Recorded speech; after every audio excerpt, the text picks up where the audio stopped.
ఇంట్లో 5గురు పిల్లలుంటే సందడి సందడిగా ఉంటుంది. ఈ 5గురు పిల్లల్లో ఎవరు ఎక్కువ అల్లరి చేసేవాళ్ళు? అంత అల్లరి లేదండి.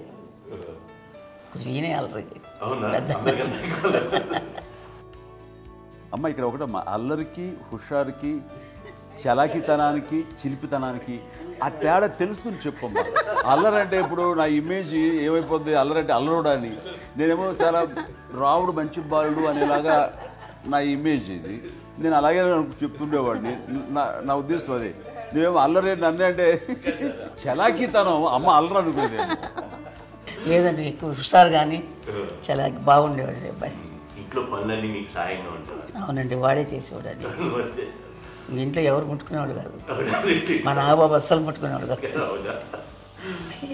అన్నిటికీ నాకు ఆయన సహాయమే పాపం. నాన్న ఆయన ఉద్యోగం వెళ్ళిపోయారు. నేను పాక్కుంటూ అలాగా వెళుతూ వెళ్ళిపోయాను. నాకు తెలియదు.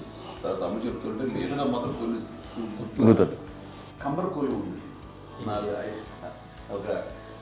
ఒక అది పెట్టి అది వెళ్ళి కూర్చోతా ఏడుస్తున్నాను రోడ్డు మీద. వెళ్ళేసరికి వాళ్ళు 3 years సో నన్ను వాళ్ళు తీసుకెళ్ళి వాడు కమ్మరకులో కూర్చోబెట్టాడు. ఇక్కడికి ఏడుస్తాను, ఎవరి పిల్లడో తెలియదు వాళ్ళకి. సో అది ఒక గంట పోయిన తర్వాత అమ్మ ఎత్తుకుంటూ వాడు వచ్చి వాడు చిన్నబిడ్డ అనిపిస్తారు మొత్తం తెచ్చి అది వాడు చూసి ఈ అబ్బాయి అన్నారు. కాదు అనేసింది. అది అంటారు సరిగ్గా చూడమ్మా, ఈ అబ్బాయి మా అబ్బాయి అని. ఏంటమ్మా అంటే ఆ కమర్గోలులో కింద కూర్చోబెట్టాడు కదా, బస్ అంతా పూజేసుకున్నాగా అయిపోయింది. అంటే రంగని కాదు కానీ ఆ కమర్గోలులో కూర్చోబెట్టడానికి అవి మసిగిస్తూ ఇంకా నల్లగా అయిపోయింది.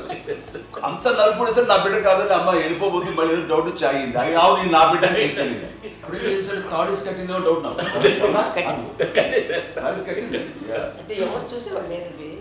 అమ్మేమో అల్లరి అనుకునేదండి. నాకేమో చిన్ననాటి మహాభాగవతం కృష్ణుడి కార్యక్రమం అనుకుంటాను. ఆయన మహానుభావులు అయ్యే వాళ్ళందరికీ ఆ లక్షణం ఉంటుందేమో చిన్నప్పుడు. కొన్నిదల కుటుంబ సభ్యులు మంచి రుచులను ఆస్వాదిస్తారని, మంచి భోజనాలని ఆనందిస్తారని అందరికీ తెలుసు. చిన్నప్పుడు వీరి ఆహారపు అలవాట్లు ఎలా ఉండేవి? ఇదేవి ఎగిరేవి ఇవి ఎవ్రీ డే 2 పూట్ల ఉండాలన్న. మరి నాగబాబు పాపం ఏముంది, తిన్నట్టు ఇష్టం.